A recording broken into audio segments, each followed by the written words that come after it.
Opéra, un mot qui fait peur bien souvent. Beaucoup d'entre nous considèrent cet art comme élitiste ou voient ça comme un truc de vieux. Les institutions comme l'Opéra Royal de Wallonie en sont bien conscientes. Elles déploient d'ailleurs beaucoup d'efforts pour renouveler leur public, le rajeunir surtout.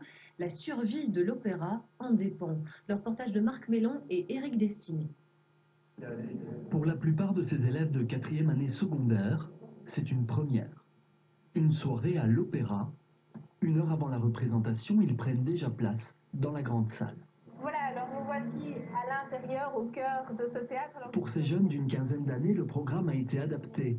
Accompagnés de leur professeur de français, elle-même conférencière à l'Opéra Royal de Wallonie, ils découvrent l'architecture du bâtiment, les décors et les petits secrets des coulisses. Vous voyez aussi au-dessus de vos têtes ce que j'ai appelé le grill. Vous vous souvenez quand je parlais de cage, de cadre de scène, de cage de scène, je vous avais parlé du grill. Le grill qui permet de manœuvrer les éléments d'éclairage par exemple.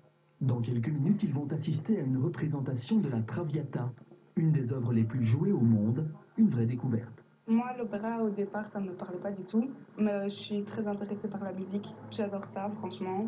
Et donc, je me suis dit, pourquoi pas. C'est la première fois pour moi, donc ça peut être que marrant.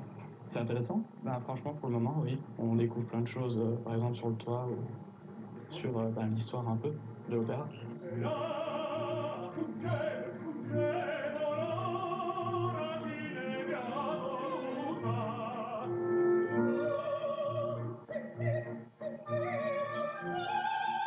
Visite, sensibilisation, tarifs préférentiels. Résultat, en 10 ans, le nombre de spectateurs de moins de 32 ans a doublé à l'Opéra Royal de Wallonie. Aujourd'hui, il représente 20% du public. Si on garde un public que lentement vieillit, un beau jour, on va fermer l'opéra. Donc il faut renouveler ce public. Nous, on reçoit de l'argent du gouvernement et avec cet argent, on doit éduquer les gens.